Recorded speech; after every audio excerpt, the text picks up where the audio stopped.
Hi, it's Tapatya. I'm Tony. We're building a cruising sailboat, and there she is. And we're at a stage in the build now where things are they're always interesting, aren't they? But we're about to transition into a new stage of the build. I'm afraid they've got some builders next door, so you might hear some of their noise. But yeah, so thinking about planning, organising the next stage, and that is some very exciting things. We're talking about keel, we're talking about masts, we're talking about rudder, plus railings and the solar arch. Those are what I see as being the next stage, and we're just starting on those now. Clearly got a few bits of finishing off to do inside and round about, but those are things that are coming up. Very exciting. As I've told you before, we should probably be pulling her forwards a bit. No, not probably. We will be pulling her forwards a bit, a few metres forwards, and that is going to happen very soon now, in the next couple of weeks I suspect. But we've got some other big bits coming up, I should tell you about them. Yeah, but before we do that, a couple of things, or a couple of questions from last week. And I showed you this pipe threading kit. And that's one of the dies from the pipe threading kit. Now these cut a BSP, a tapered BSP thread. So questions were, why was I turning those teeth around?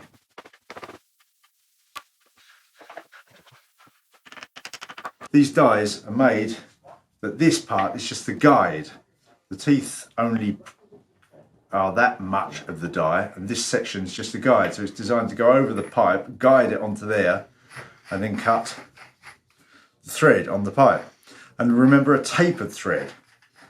And that means that the start of it in there is a bigger diameter than the end of it here.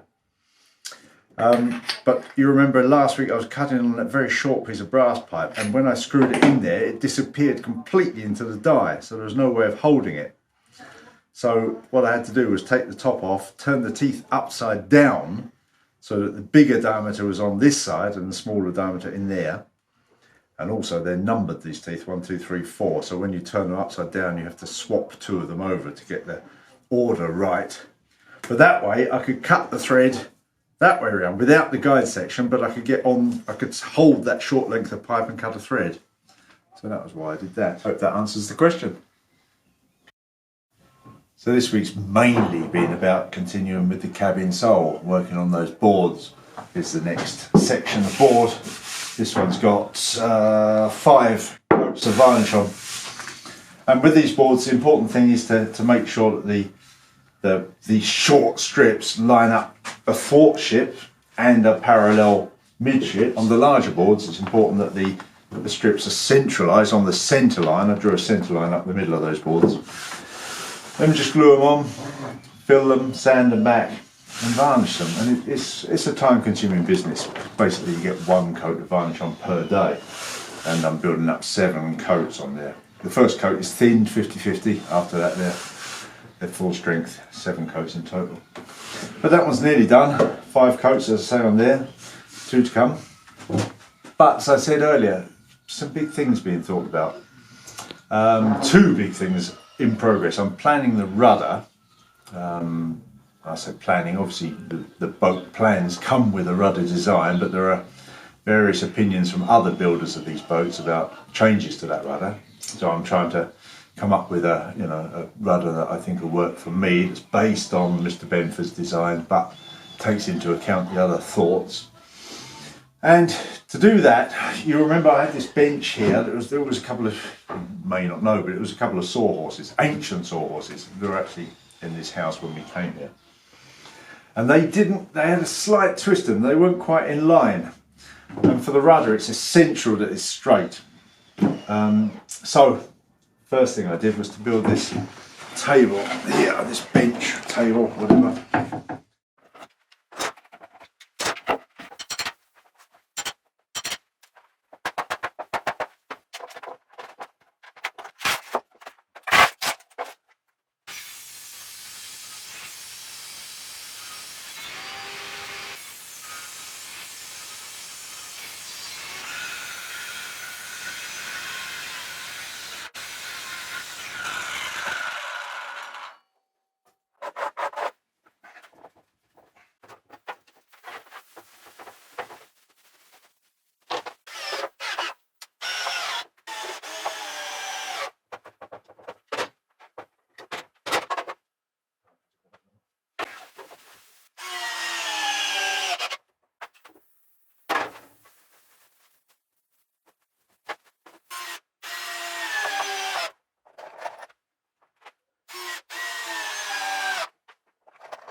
It's based very much on the design that I saw Leo Tally-Ho using. Clearly a much smaller version, but built this up so it's nice and inline level.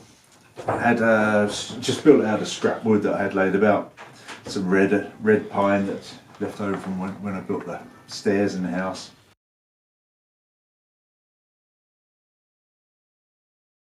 And some other boards. But it's come out really well. It's a good, stable, strong table, workbench, and the board, as you see, can be laid on or not. I may cut a bigger board, but as you wish. So it's quite handy for working on.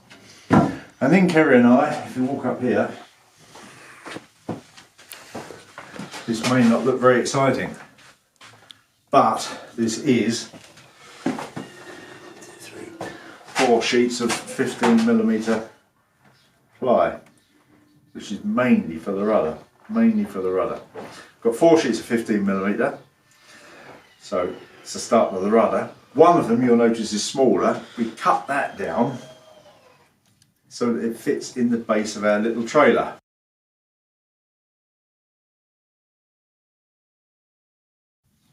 And the trailer, the base is perhaps not in the best of condition. It's still solid, but I wanted to reinforce it because, all being well, this weekend coming up, Kerry and I are going to take a drive to pick up the lead for the Keel. And we've got to pick up a ton of lead, and I wanted the trailer to be up to the job. So we've cut that one down. It fits perfectly in the trailer, and then later on it will be also used for the rudder. And behind you, Kerry, you see one more piece, a bit of 12mm board, and this is being used for a couple of things. Cutting the floor, the cabin sole boards that I wasn't happy with the layout of. It's there, and also I'm going to make the engine room door panel hatch out of it. So that's there and being used.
Yeah, well, in the process of varnishing the floorboards. So they're coming on very well, I think.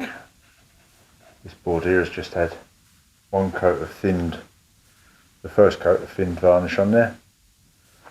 These over this way are basically finished now, so looking very good, I think.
And the other big news of the week is, I said we were going to take a run. It's actually an international drive up to pick the lead up.